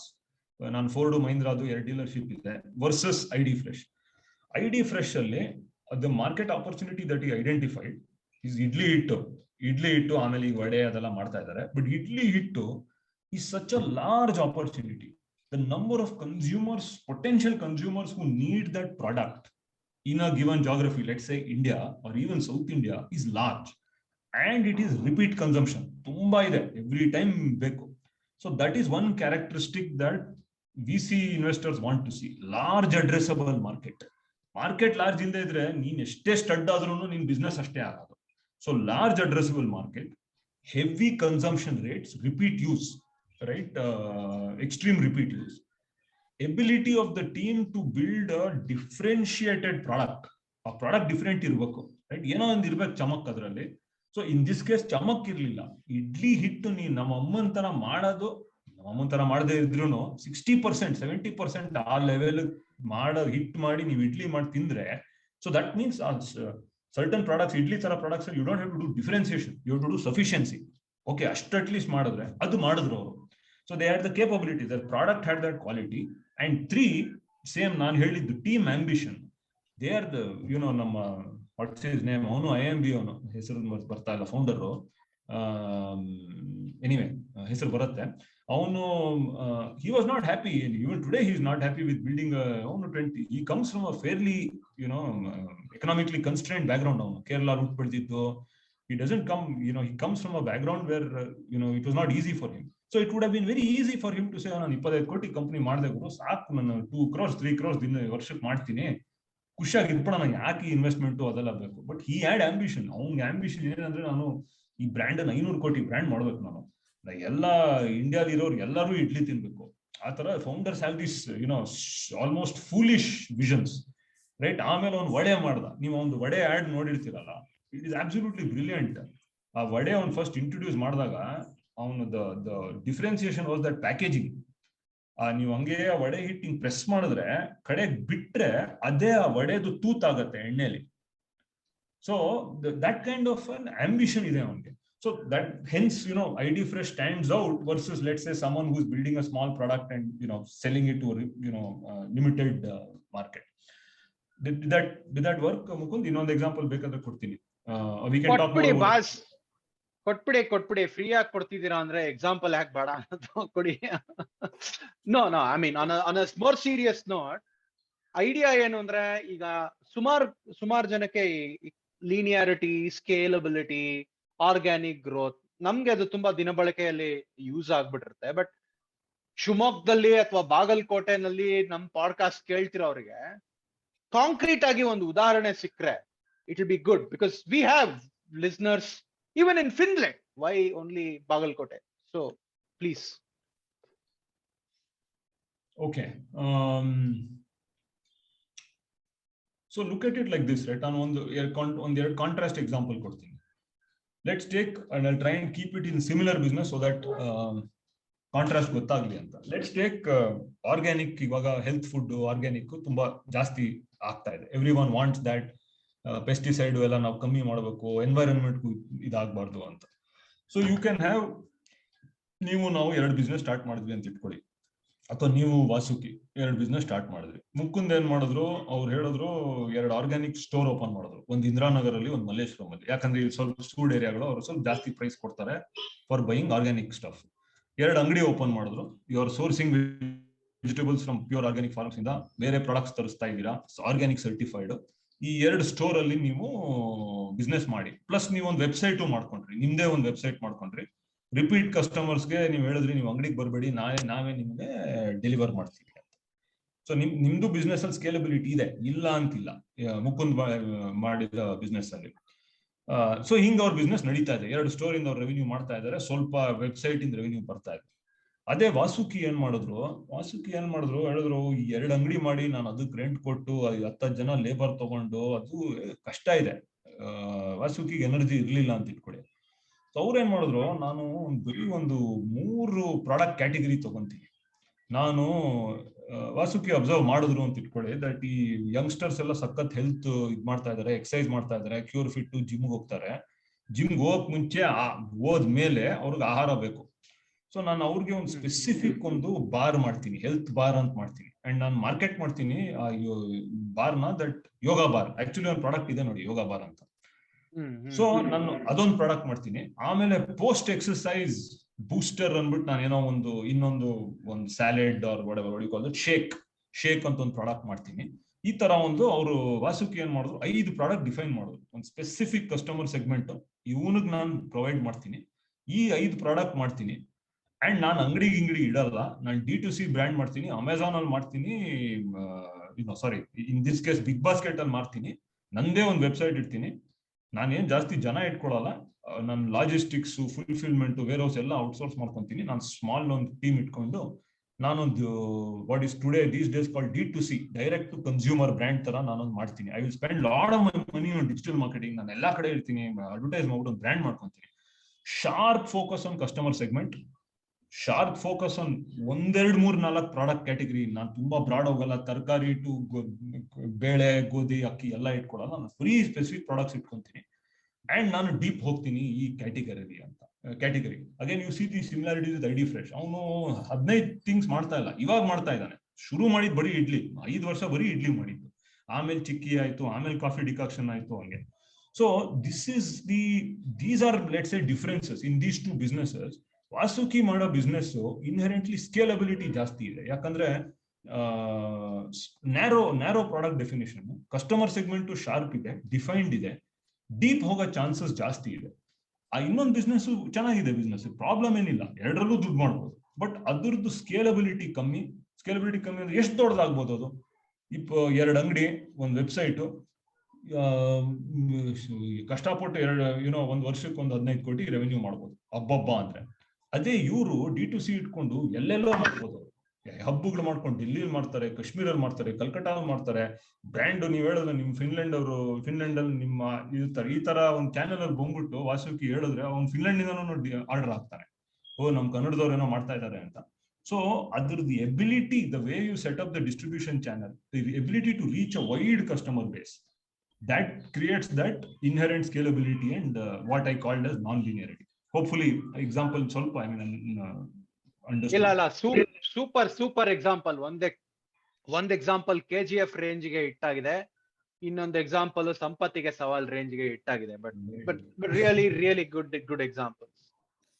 So ಇವಾಗ idea ಬಂತು ನನ್ನ ಹತ್ರ, ಏನೋ ಒಂದು ದೊಡ್ಡ idea ಬಂತು ಅಂದ್ರೆ, ಇದು ಯೂಶುವಲ್ ಆಗಿ ಸುಮಾರು ಜನಕ್ಕೆ ಇದೆಲ್ಲ ಐಡಿಯಾಗಳಿದೆ ಅಲ್ವಾ. ಅಂದ್ರೆ ಫಾರ್ ಎಕ್ಸಾಂಪಲ್ ಶಿವಮೊಗ್ಗದಲ್ಲಿ ಯಾರೋ ಅಡಿಕೆ ಸುಲಿಯಕ್ಕೆ ಅಂತಾನೆ ಒಂದು ಮೆಷಿನ್ ಮಾಡಿದ್ರು. ಈ ತರ ಐಡಿಯಾ ಬಂದಾಗ ಅದನ್ನ ಡೆವಲಪ್ ಹೆಂಗ್ ಮಾಡೋದು ರಾಜೀವ್? ಇದನ್ನ ನಮ್ಮ ಪಾಡ್ಕಾಸ್ಟ್ ಕೇಳ್ತಿರೋರಿಗೆ ಗೊತ್ತಾದ್ರೆ ಇಟ್ ವಿಲ್ ಬಿ ಹೆಲ್ಪ್ಫುಲ್. ಒಂದು ಬಿಸ್ನೆಸ್ ಐಡಿಯಾ ಬಂತು, ಅದನ್ನ ಹೆಂಗೆ ಡೆವಲಪ್ ಮಾಡ್ಬೇಕು, ಯಾರ ಹತ್ರ ಹೋಗಿ ದುಡ್ಡು ಕೇಳ್ಬೇಕು, ದುಡ್ಡು ವಿಷಯ ಬಿಡಿ, ಬಟ್ ಅದನ್ನ ಹೆಂಗೆ ಡೆವಲಪ್ ಮಾಡ್ಬೇಕು ಮತ್ತೆ ಅದನ್ನ ಹೆಂಗೆ ಸ್ಕೇಲ್ ಅಪ್ ಮಾಡ್ಬೇಕು, ಅದನ್ನ ಒಂದ್ ಸ್ವಲ್ಪ ಹೇಳ್ತೀರಾ ನಂಗೆ ಜನರಲ್? ಶೋರ್. ಸೊ ಐಡಿಯಾ ಬಂತು. ಟಿಪಿಕಲಿ ಐಡಿಯಾ ಬಂದ್ರೆ ಯಾರ್ಗ್ ಐಡಿಯಾ ಬರುತ್ತೋ ಅವ್ರಿಗೆ ಆಕ್ಚುಲಿ ಐಡಿಯಾ ಬಂದಿರೋದು ಒಂದು ಸೋರ್ಸು ಇರುತ್ತೆ. ಅವ್ರು ಏನೋ ಒಂದು ಪ್ರಾಬ್ಲಮ್ ನೋಡಿರ್ತಾರೆ, ಎಲ್ಲೋ ಒಂದೇನೋ ರಿಪೀಟೆಡ್ ಆಗಿ ನೋಡಿರ್ತಾರೆ. ಆಟೋ ಡ್ರೈವರ್ಸ್ ಏನೋ ಪ್ರಾಬ್ಲಮ್ ಇತ್ತು ನೋಡ್ತಾನ ಅವನು. ಅಥವಾ ಈಗ ನೋಡಿ ಫಾರ್ ಎಕ್ಸಾಂಪಲ್ ಡೆಲಿವರಿ ಬಾಯ್ಸ್ ನ ಎಲ್ಲ ನೋಡ್ತಾರೆ. ಅವ್ರ ಪಾಪ ಈ ಸ್ವಿಗ್ಗಿ ಓಲಾ ಎಷ್ಟು ಜನ, ಇವಾಗ ನಾನು ಕರ್ಫ್ಯೂ ನಡ್ಕೊಂಡ್ ಬಂದೆ ನಮ್ಮ ಮನೆ, ನಮ್ಮ ಅಪ್ಪ ಅಮ್ಮ ಮನೆಗೆ, ಯಾಕಂದ್ರೆ ಕರ್ಫ್ಯೂ ಅಲ್ವಾ, ಪೊಲೀಸ್ ಹಿಡಿದ್ಬಿಡ್ತಾರೆ ಗಾಡಿ ತೆಗೆದ್ರೆ. ಸೊ ನಡ್ಕೊಂಡ್ ಬಂದಾಗ ಬರೀ ರೋಡಲ್ಲಿ ಅವರೇ ಡೆಲಿವರಿ ಬಾಯ್ಸ್ ಇರ್ತಾರೆ. ಅವರು ಎಷ್ಟೋ ಜನ ಇಲ್ಲಿ ಫೋನ್ ಹಿಂಗ್ ಒಂದ್ ಹ್ಯಾಂಡ್ ಅಲ್ಲಿ ಇದು ಹೊಡ್ಕೊಂಡು ಇನ್ನೊಂದ್ ಹ್ಯಾಂಡ್ ಅಲ್ಲಿ ಫೋನ್ ಅಲ್ಲಿ ಹಿಂಗ್ ಮಾತಾಡ್ಕೊಂಡು ಇಡ್ತಾರೆ, right? So and some people have the stands, mobile stands ಎಲ್ಲ ಅಲ್ಲೇ. ಸೊ ಮನುಷ್ಯಗೆ ಐಡಿಯಾ ಬಂದಾಗ idea typically will come from a problem or a need, typically explicit or implicit need. So ಆ ನೀಡ್ ನೋಡಿದಾಗ ಅವ್ರಿಗೆ ಆಗ್ಲೇ ಐಡಿಯಾ ಇರುತ್ತೆ, ಓ ಹಿಂಗ್ ಇರ್ಬೇಕು ಪ್ರಾಡಕ್ಟ್, ಈ ತರ ಪ್ರಾಡಕ್ಟ್ ಇರ್ಬೇಕು, ಈ ತರ ಕಸ್ಟಮರ್ ಇದೆ, ಅಷ್ಟು ಬರ್ಬೇಕು. That has to come on your own. ಅದು ಯಾರು ಏನು ಹೆಲ್ಪ್ ಮಾಡಕ್ಕಾಗ. ಒನ್ಸ್ ಅದ್ ಬಂದ್ಮೇಲೆ typically what a person should do is ಅವ್ನು ಮಾತಾಡ್ಬೇಕು ಎಷ್ಟೋ ಜನದ ಹತ್ರ. ಅವ್ನ್ಗೆ ಯಾರ್ಗೆ ಏನ್ ಐಡಿಯಾ ಬಂದಿದ್ಯೋ ಅವ್ನು ಆಗ್ಲೇ ಹಿ ವಿಲ್ ನೋ ಅದ್ ಯಾರು ಯೂಸ್ ಮಾಡ್ತಾರೆ ಆ ಪ್ರಾಡಕ್ಟ್ ಅಥವಾ ಸರ್ವಿಸ್. ಅವ್ನು ಏನ್ ಯೋಚನೆ ಮಾಡ್ತಾನೋ ಫಸ್ಟ್ ಅವ್ನು ಹೋಗ್ಬಿಟ್ಟು ಅಂತ, ಈಗ ಲೆಟ್ಸ್ ಸೇ ಈ ಸ್ವಿಗ್ಗಿ ಡ್ರೈವರ್ಸ್ಗೆ ಅವ್ನ ಐಡಿಯಾ ಮಾಡ್ದ ಅಂತ ಇಟ್ಕೊಳ್ಳಿ ಸರ್, ಏನೋ ಒಂದು ಐಡಿಯಾ. ಅವ್ನ ಏನ್ ಮಾಡ್ಬೇಕು, 300-500 ಜನ ಸ್ವಿಗ್ಗಿ ಓಲಾ ಡೆಲಿವರಿ ಬಾಯ್ಸ್ ಮಾತಾಡ್ಬೇಕು, ಇಂಟರ್ವ್ಯೂ ಮಾಡ್ಬೇಕು, 10 ಕ್ವೆಶ್ಚನ್ ಡಿಫೈನ್ ಮಾಡ್ಬಿಟ್ಟು ಎಲ್ಲರಿಗೂ ಅದೇ 10 ಕ್ವೆಶ್ಚನ್ ಕೇಳಬೇಕು. ಏನಾಗತ್ತೆ, ಈ 300 ಜನ ಮಾತಾಡಿಸಿದಾಗ ಅವ್ನ್ ಫುಲ್ ಕಸ್ಟಮರ್ದು ಒಳ್ಳೆ ನಾಲೆಜ್ ಸಿಗತ್ತೆ, ಇನ್ಸೈಟ್ ಸಿಗತ್ತೆ. ಓ ಹಿಂಗಿದೆ ಪ್ರಾಬ್ಲಮ್, ನಾನ್ ಹಿಂಗ್ ಅನ್ಕೊಂಡೆ ಪ್ರಾಬ್ಲಮ್, ಆಕ್ಚುಲಿ ಹಂಗಿಲ್ಲ, ಸ್ವಲ್ಪ ಬೇರೆ ತರ ಇದೆ ಪ್ರಾಬ್ಲಮ್. ಸೊ ನಾನ್ ಏನ್ ಅನ್ಕೊಂಡೋ ಫೀಚರ್ ಅದು ಆಕ್ಚುಲಿ ಅವನಿಗೆ ಬೇಡ. ನಾನ್ ಮೋಸ್ಟ್ ಕಿಲ್ಲರ್ ಫೀಚರ್ ನನ್ನ ಪ್ರಾಡಕ್ಟ್ ಅವನಿಗೆ ಬೇಡ. ಆಕ್ಚುಲಿ ನಾನ್ ಯೋಚನೆ ಮಾಡ್ತಿದ್ದೇ ಇದ್ದ ಫೀಚರ್ ಅವ್ನು ಹೇಳ್ದ ಅದು ನಂಗೆ ತುಂಬಾ ಇಂಪಾರ್ಟೆಂಟ್ ಅಂತ. So customer study, consumer insight, feedback is the second step once you get the idea, because that helps to ಅದೊಂದು ಐಡಿಯಾ ರಿಫೈನ್ ಆಗುತ್ತೆ. ಸೊ ಅದು ರಿಫೈನ್ ಮಾಡಿದ್ಮೇಲೆ ನಿಮ್ಗೊಂದು ಒಂದು ಐಡಿಯಾ ಆದ್ಮೇಲೆ ಸ್ಟೆಪ್ 3 ನೀವೇ ಒಂದು ಪ್ರೋಟೋಟೈಪ್ ಮಾಡ್ಬೇಕು, ಏನೋ ಒಂದು ಮಾಡ್ಬೇಕು, ಟೆಕ್ನಾಲಜಿ ಇನ್ವೆಸ್ಟ್ ಮಾಡ್ಬೇಕು. ಆ ಪ್ರೋಟೋಟೈಪ್ ದುಡ್ಡು ಬೇಕಾಗುತ್ತೆ. ಸೊ ಆ ಸ್ಟೇಜ್ ತನಕ ದುಡ್ಡು ಬೇಕೇ ಇಲ್ಲ. ಪ್ರೋಟೋಟೈಪ್ ದುಡ್ಡು ಬೇಕಾದಾಗ ನೀವು ನೆಕ್ಸ್ಟ್ ಕೇಳ್ತೀವಿ ಯಾರ ಹತ್ರ ಹೋಗ್ಬೇಕು ದುಡ್ಡು, ರಾಜೀವ್ ಅಂತ VC ಫಂಡ್ ಹತ್ರ ಹೋಗ್ಬೇಕಾ? ಖಂಡಿತ ಹೋಗ್ಬೇಡಿ ಅವ್ರ ಹತ್ರ. ಯಾಕಂದ್ರೆ ಅವ್ರು they want to see progress. VC ಫಂಡ್ಸ್ಗೆಲ್ಲ ಆ ಸ್ಟೇಜ್ ಹೋಗಕ್ಕಲ್ಲ. ಸೊ ಫಸ್ಟ್ ಸ್ಟೇಜ್ ಯಾರು ಹೋಗ್ಬೇಕು, ನಿಮ್ ಹೆಂಡತಿ ಹತ್ರ ಹೋಗ್ಬೇಕು, ನಿಮ್ ಫಾದರ್ ಇನ್ ಲಾ ಹತ್ರ ಹೋಗ್ಬೇಕು. ಯಾಕಂದ್ರೆ ನಿಮ್ ತಂದೆ ದುಡ್ಡು ಕೊಡಲ್ಲ, ಗ್ಯಾರಂಟಿ. ನಾಲಾಯಕ್ ಅಂತ ಮುಂಚೆ ನೋಡ್ಬಿಟ್ಟಿದ್ದಾರೆ. ಸೊ ನೀವು ಫಾದರ್ ಇನ್ ಲಾ ಹತ್ರ ಹೋಗಿ, ಹೆಂಡತಿನೂ ದುಡ್ಡು ಕೊಡಲ್ಲ, ರೈಟ್? ಸೊ ಹೆಂಡತಿ ಸಿಸ್ಟರ್ ಅಥವಾ ನಿಮ್ಮ ಅಕ್ಕ ತಂಗಿಗಳು, ಅಣ್ಣನೂ ಕೊಡಲ್ಲ, ತಮ್ಮ ಕೊಡ್ಬೋದು. You have to go to friends, family. So ಈ ಒಂದು ಟರ್ಮ್ ಇದೆ ನೋಡಿ, 3 FFF ಅಂತ, ಫ್ರೆಂಡ್ಸ್, ಫ್ಯಾಮಿಲಿ ಅಂಡ್ ಫೂಲ್ಸ್. ಅವರು ನಿಮಗೆ ಫಸ್ಟ್ ಇನ್ವೆಸ್ಟರ್ಸ್. ಫ್ರೆಂಡ್ಸ್, ಫ್ಯಾಮಿಲಿ ಟಿಪಿಕ್, ರೈಟ್? ಫೂಲ್ಸ್ ಯಾರು ಅಂದ್ರೆ mostly friends only are fools also. Colleagues, ಅಲ್ಲಿ ಡೀಪ್ ರಿಲೇಶನ್ಶಿಪ್ ಇರುತ್ತೆ. ಅವ್ರೇ ನೀನ 10 ವರ್ಷ ನಿನ್ ಜೊತೆ ಕುತ್ಕೊಂಡು ನಾವು ಅಲ್ಟೆ ಹೊಡೆದಿರ್ತೀವಿ, 10 ವರ್ಷ ಒಂದೇ ಕಾಲೇಜ್, 5 ವರ್ಷ ಕಾಲೇಜ್ಗೆ ಹೋಗಿ 10 ವರ್ಷ ದಿನ ಎವ್ರಿ ವೀಕ್ ಕಾಫಿ ಮೀಟ್ ಮಾಡಿರ್ತೀರಾ. ಅಂತವ್ರು ವಿತೌಟ್ ಬ್ಲಿಂಕಿಂಗ್ ಅನ್ ಐಲಿಡ್ ನಿಮ್ಗೆ 5 ಲಕ್ಷ ಕೊಡ್ತಾರೆ, 2 ಲಕ್ಷ ಕೊಡ್ತಾರೆ. ಅಂತವ್ರು ನೀವು 10 ಜನ ಹಿಡೀರಿ, 2-3 ಲಕ್ಷ, 5 ಲಕ್ಷ ತಗೊಳ್ಳಿ, 50 lakh. They are your first investors, friends, family and fools. ಆ 30 ಲಕ್ಷ, 40 ಲಕ್ಷ ಅಲ್ಲಿ ನೀವು ಆ ಪ್ರೋಟೋಟೈಪ್ ಮಾಡಿ ಸ್ವಲ್ಪ ಕಸ್ಟಮರ್ಸ್ ತಗೊಂಡ್ಬನ್ನಿ, ಸ್ವಲ್ಪ ರೆವೆನ್ಯೂ ಮಾಡಿ. ಆಮೇಲೆ you still don't go to VC fund, you go to professional angel investor. ಅಂದ್ರೆ ನೀವು ಇಂಡಿವಿಜುವಲ್ಸ್ ಇರ್ತಾರೆ, ಸಮ್ವನ್ ಹೂ ಹಸ್ ಮೇಡ್ ಸಮ್ ಮನಿ. ನೀವು AJ ಕೃಷ್ಣಮೂರ್ತಿ ತರ ಮುದ್ರಾ ಕಂಪನಿ ಇದ್ದಾರೆ, ಅವರು VC ಫಂಡ್ ಅಲ್ಲ, ಬಟ್ ನಿಮ್ದೇನೋ ಕನೆಕ್ಷನ್ ಇರುತ್ತೆ, ಯಾವ್ದೋ ಕಾಲದಲ್ಲಿ ನಿಮ್ದು ಎಕ್ಸ್ ಬಾಸ್ ಆಗಿರ್ತಾರ ಅವರು. ಅಂತವ್ರು 3 ಜನ ಹೋಗಿ ಇನ್ ಸ್ವಲ್ಪ ದುಡ್ಡು ರೇಸ್ ಮಾಡಿ, ಇನ್ನೂ ಸ್ವಲ್ಪ ಬಿಸ್ನೆಸ್ ಅಲ್ಲಿ ಏನಾದ್ರು ನಂಬರ್ಸ್ ತೋರಿಸ್ತಾ ಆಮೇಲೆ ನೀವು VC fund, professional VC investor ಅಂತ ಹೋಗ್ಬೇಕು. ಅಲ್ಲಿ ತನಕ ಹೋಗೋದೇ ಬೇಕಿಲ್ಲ, ವೇಸ್ಟ್ ಆಫ್ ಟೈಮ್. ಸರ್, ಬ್ಯಾಂಕ್ಗೂ VCಗೂ ಏನ್ ಸರ್ ಡಿಫ್ರೆನ್ಸ್? ಅದನ್ನ ಹೇಳಿ. ನೀವು ಈ ಫ್ರೆಂಡ್ಸ್, ಫೂಲ್ಸ್ ಮತ್ತೆ ಫ್ಯಾಮಿಲಿ ಅಂತ ಹೇಳಿದ್ರಲ್ಲ, ಅದ್ರಲ್ಲಿ ಬ್ಯಾಂಕ್ ಯಾಕೆ ಸೇರಿಸ್ಲಿಲ್ಲ ನೀವು? ಬ್ಯಾಂಕ್ ಅವರು ಕೊಡ್ತಾರಲ್ಲ ಸುಲಭ ಸಾಲ ಸಣ್ಣ ವ್ಯಾಪಾರಿಗಳಿಗೆ, ಹಂಗೆ ಹಿಂಗೆ ಅಂತ ಅಡ್ವರ್ಟೈಸ್ ಅಟ್ ಲೀಸ್ಟ್ ಆಗ್ತಾರಲ್ಲ, ಬ್ಯಾಂಕ್ ಯಾಕೆ ಹೇಳಿಲ್ಲ ನೀವು? ನಾನು ಬ್ಯಾಂಕ್ ಯಾಕೆ ಹೇಳಲಿಲ್ಲ ಅಂದ್ರೆ, bank normally 99.999% of the case equity finance ಕೊಡಲ್ಲ, ಅವ್ರು ಬರೀ ಸಾಲ ಕೊಡ್ತಾರೆ. ಎಕ್ವಿಟಿ ಫೈನಾನ್ಸ್ ಕೊಡಲ್ಲ. For people who don't understand, technical ನಾನು ಮಾತಾಡಕ್ ಇಷ್ಟ ಅಲ್ಲ. ಎಕ್ವಿಟಿ ಡೆಟ್ ಏನ್ ಡಿಫ್ರೆನ್ಸು? ಎಕ್ವಿಟಿ ಅಂದ್ರೆ ದುಡ್ಡು ಕೊಟ್ಟ, ಬಿಸ್ನೆಸ್ ನಡೀಲಿಲ್ಲ ಅಂದ್ರೆ ಓಕೆ ಟಾಟಾ ಬೈ ಬೈ ಗುರು, ಶೇಕ್ ಹ್ಯಾಂಡ್ಸ್. ಬಟ್ ಡೆಟ್ ಅಂದ್ರೆ ಅವನು ಸಾಲ ಕೊಟ್ರೆ ನೀವು ವಾಪಸ್ ಕೊಡ್ಲೇಬೇಕು ಅದನ್ನ. And not only that, on top of that ನಿಮ್ ಫ್ರೆಂಡು ಸಾಲ ಕೊಡ್ಬೋದು. ಬಟ್ ಬ್ಯಾಂಕ್ ಸಾಲ ಕೊಟ್ಟಾಗ ಫ್ರೀ ಆಗಿ ಸಾಲ ಕೊಡಲ್ಲ, ಅವನಿಗೆ ಸೆಕ್ಯೂರಿಟಿ ಬೇಕು.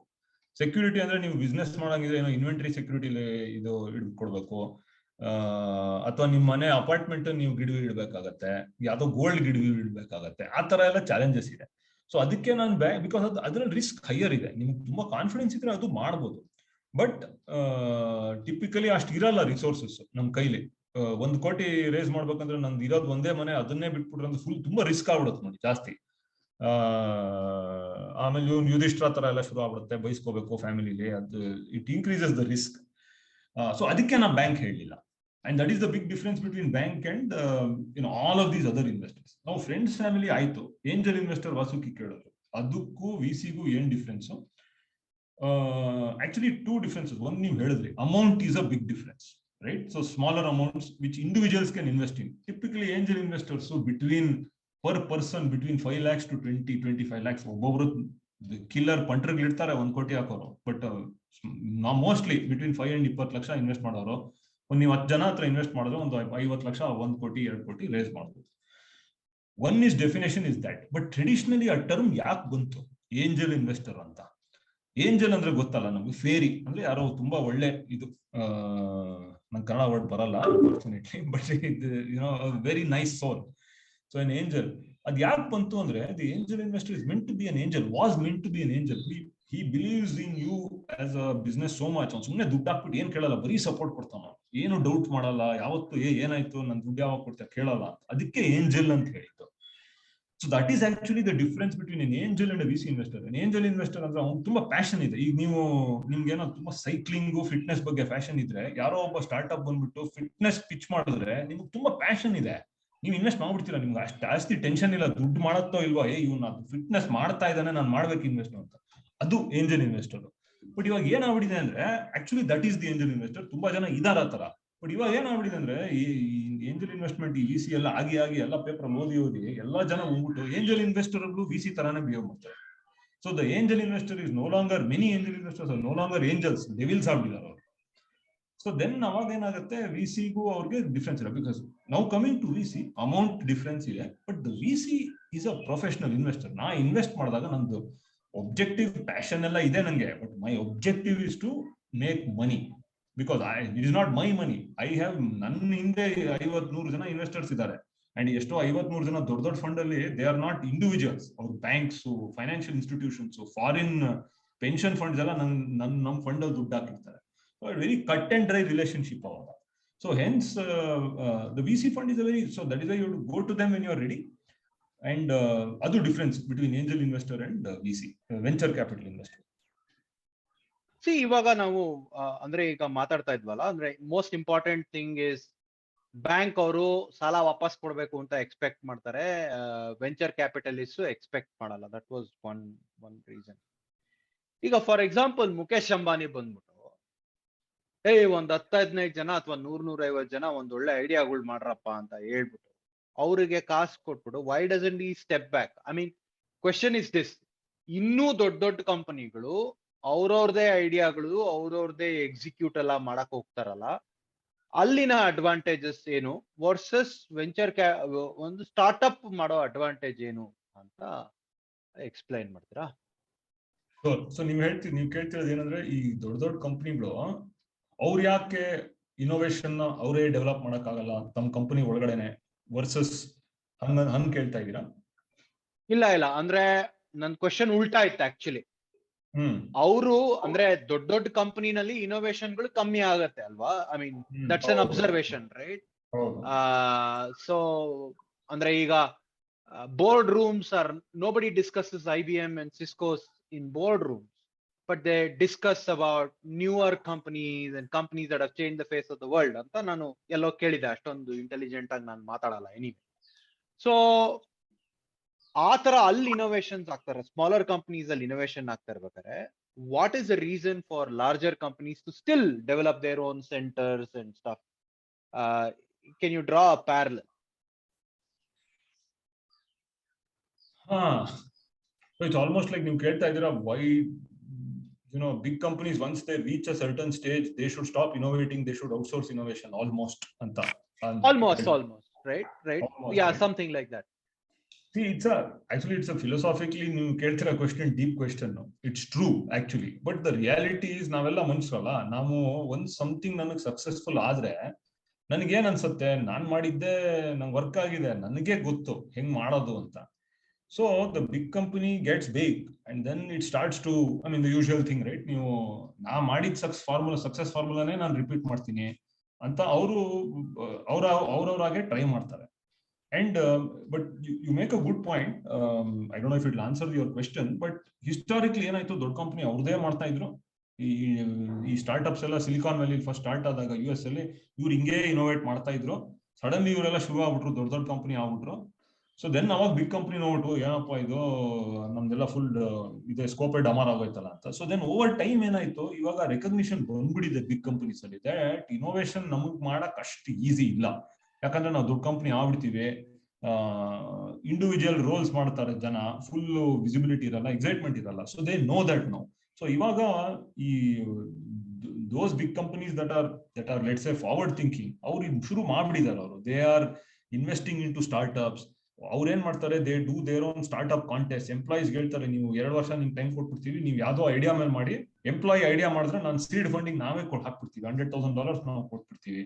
ದೊಡ್ಡ ಕಂಪನಿಗಳು ಸೆನ್ಸಿಬಲ್ ಇರೋರು ಹಂಗ್ ಮಾಡಿದ್ದಾರೆ. ಅದು ಇಂಡಿಯಾಲು ಈಗ ಲಾಸ್ಟ್ ಒಂದು 3-4 years ಇಂದ ನಾನು ನೋಡ್ತಾ ಇದ್ದೀನಿ. Axis capital has its own, Axis bank has its own accelerator programme. ಈ ಟಾರ್ಗೆಟ್ ಅಂತ, even this multinational companies that have development centres in India, 2,000-5,000 Goldman ಸ್ಯಾಕ್ಸ್ ಅಲ್ಲಿ ಇರ್ತಾರಲ್ಲ, ಅವ್ರಿಗೂ ಗೊತ್ತು ಈ ಜನ 3,000 ಜನ ಇಲ್ಲಿ ಕೆಲಸ ಮಾಡಿದ್ರೆ ಎಷ್ಟು ದಿನ ಕೆಲಸ ಮಾಡ್ತಾರೆ, ನಾಳೆ ಓಲಾ ಬಂದು ಹೈರ್ ಮಾಡ್ಬಿಡ್ತಾರೆ ಅಂತ. So many of these people are doing these things to even retain talent. ಕೆಲಸ ಬಿಡದೆ ಹೋಗ್ಲಿ, ಅಟ್ಲೀಸ್ಟ್ ಅವ್ನು ನಾನು ಎಕ್ಸೈಟ್ಮೆಂಟ್ ಕೊಡೋಣ, ಅದೊಂದು ಒಬ್ಜೆಕ್ಟಿವ್ ಇದೆ. Second is truly innovation create ಮಾಡೋದು ಒಂದು ಒಬ್ಜೆಕ್ಟಿವ್ ಇದೆ. ಇವಾಗ ರೆಕಗ್ನಿಷನ್ ಬಂದಿದೆ and there is more and more of let's say these two worlds are coming together now. I don't know if answer ಆಯ್ತು ಇಲ್ವೋ, ಬಟ್ ಇಲ್ಲ, ಆಕ್ಚುಲಿ ನನ್ಗೆ this was a good answer, Rajeev. I think I was looking at something similar as an answer. ನಾನು ಈ question ಏನಕ್ಕೆ ಕೇಳ್ದೆ ಅಂದ್ರೆ, usually I mean as an example, right, for the listeners, Google ಅಲ್ಲಿ ಇದನ್ನ ಸ್ಟಾರ್ಟ್ ಮಾಡಿದ್ರು ಅಂದ್ರೆ, ನೀವು ದಿನಕ್ಕೆ ವಾರಕ್ಕೆ 1 ದಿವಸನೋ 2 ದಿವಸನೋ ಆಫೀಸ್ಗೆ ಬಂದು office laptop, office infrastructure, office canteen, tea coffee ಎಲ್ಲ ಯೂಸ್ ಮಾಡ್ಬಿಡದೆ ನೀವು ಬೇರೆ ಏನಾದ್ರು ಐಡಿಯಾ ಮಾಡ್ಬೋದಾಗಿತ್ತು. So because that was the philosophy ಅಲ್ವಾ. ಸೊ ಬಹುಶಃ ಆ ಎಕ್ಸಾಂಪಲ್ ಇಂದ ನನಗೆ ಆ ಕ್ವೆಶ್ಚನ್ ಮೋಸ್ಟ್ಲಿ ಹುಟ್ಟಿದ್ದು. ಬಟ್ ಅದು that was a good example. But ಅದ್ ಮಾಡಕ್ಕೆ ಆರ್ಗನೈಸೇಷನ್ ಮೆಚುರಿಟಿ ತುಂಬಾ ಬೇಕು, ಒಂದು ಸೆನ್ಸ್ ಆಫ್ ಸೆಕ್ಯೂರಿಟಿ ಇರಬೇಕು. ಮಾಡ್ಲಿ, ಏನ್ ಬೇಕಾದ್ರೂ ಮಾಡ್ಲಿ, ಹೋದ್ರು ಇನ್ನು ಆ ಮೆಚುರಿಟಿ ನಮ್ಮ ಎಷ್ಟೇ ಅಮೆರಿಕನ್ ಕಂಪನೀಸ್ ಅಲ್ಲೂ ಆ ಮೆಚುರಿಟಿ ಇಲ್ಲ, ಇಂಡಿಯನ್ ಕಂಪನೀಸ್ ಇನ್ನೂ ಬರಬೇಕು ಆ ಮೆಚುರಿಟಿ. ಈಗ ಲುಕ್, ನಿಮ್ ಎಕ್ಸಾಂಪಲ್ಸ್ ಆಗ್ಲಿ ಅಥವಾ ನಾವು ಪೇಪರ್ ಅಲ್ಲಿ ಓದೋದಾದ್ರೆ ನೋಡಿದ್ರೆ ಏನೋ ಒಂದು ಟೆಕ್ನಾಲಜಿ ಕಾಂಪೋನೆಂಟ್ ಇದ್ದೇ ಇದೆ ಅಲ್ವಾ. Ola, Flipkart, etcetera.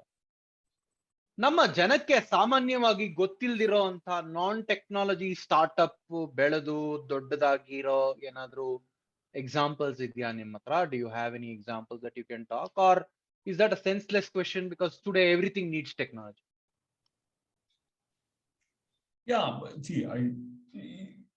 Everything needs technology, or everything will have technology at some level, right? But in reality, now your world is a physical world.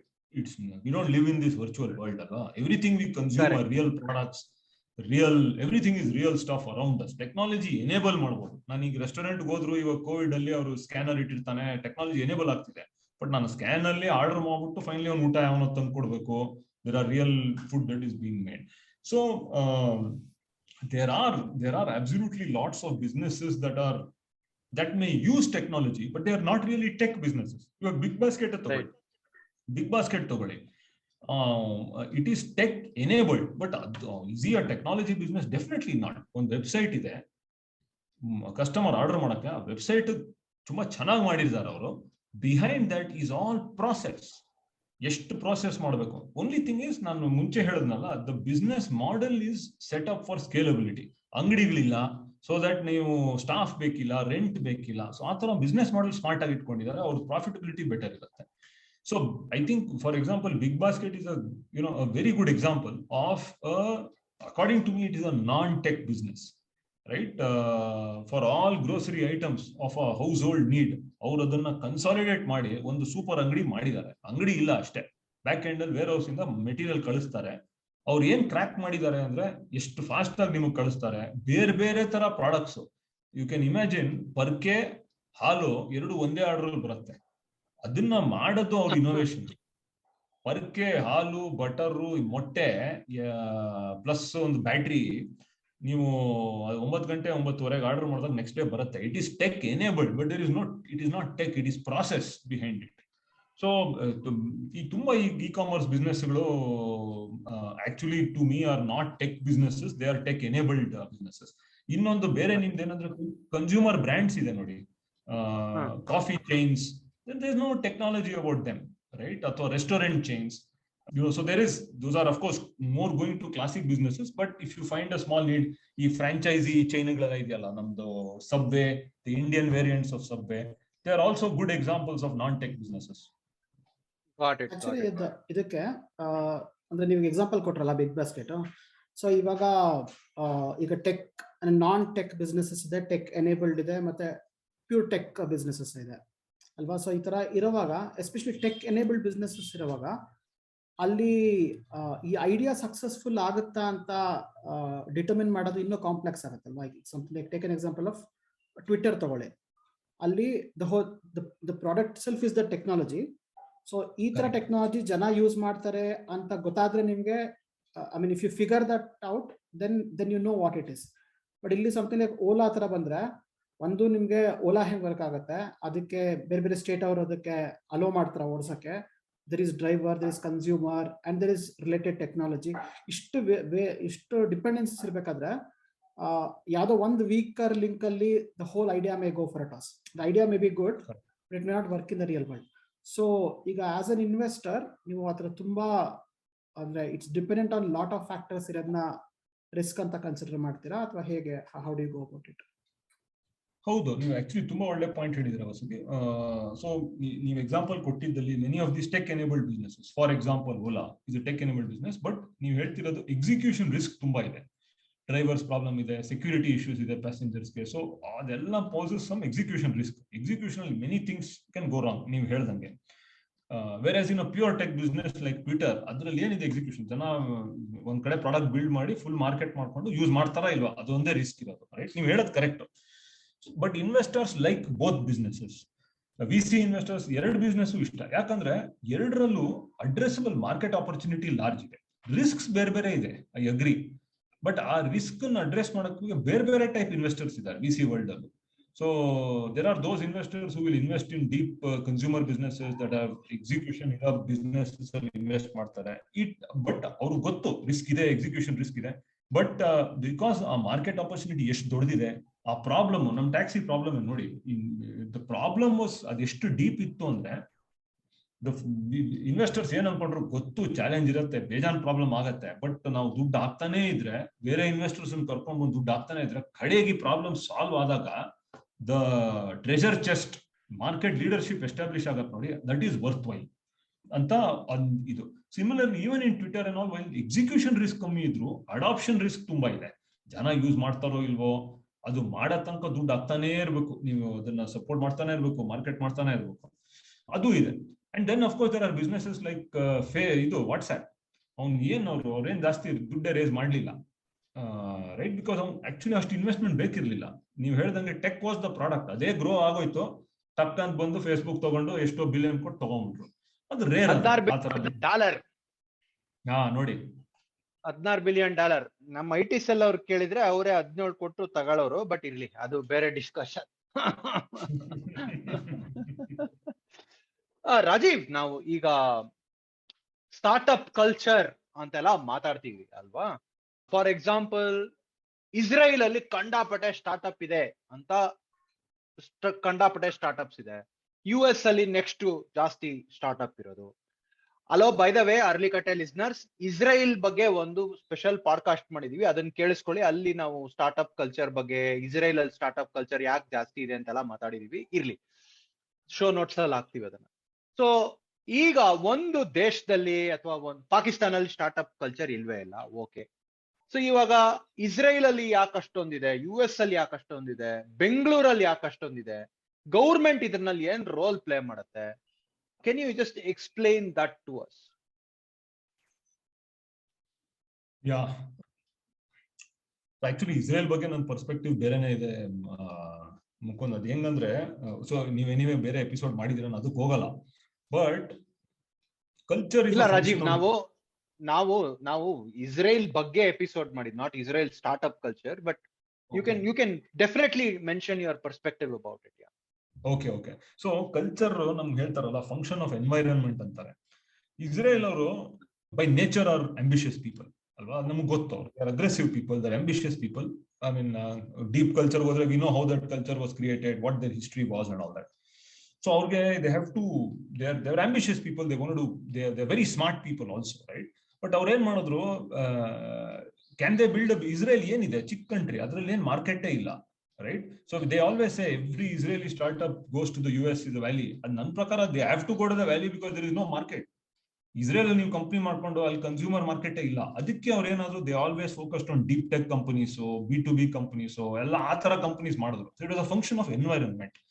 ಇಂಡಿಯಾಲಿ for example, ನಮ್ದು ನಮ್ಮ ಎನ್ವೈರನ್ಮೆಂಟ್ ಬಿಗ್ಗೆಸ್ಟ್ ಅಡ್ವಾಂಟೇಜ್ ಏನಂದ್ರೆ, ನಮ್ದು ಲಾರ್ಜ್ ಮಾರ್ಕೆಟ್ ಇದೆ ನೋಡಿ.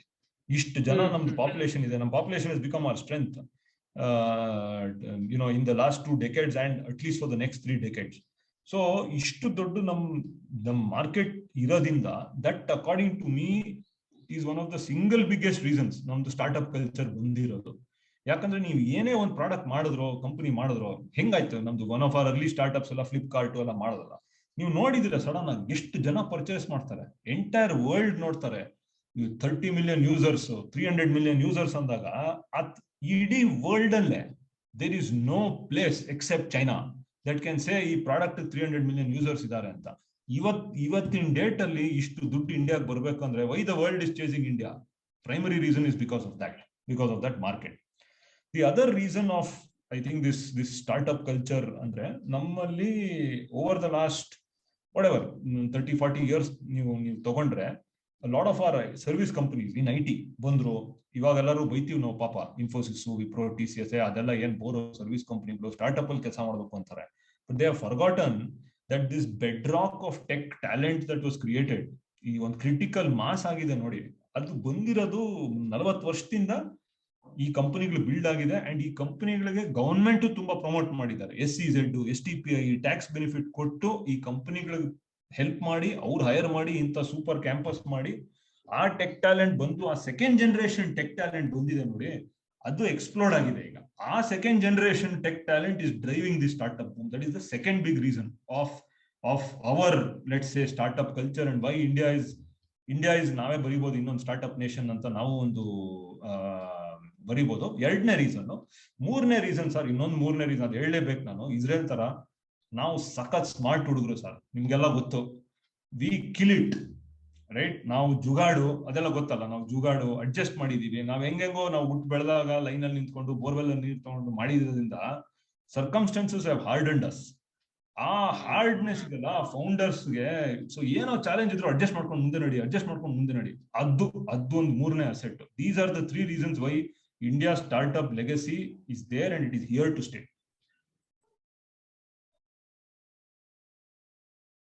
ಉಳಿದ ಭಾಗ ಮುಂದಿನ ವಾರದ ಸಂಚಿಕೆಯಲ್ಲಿ.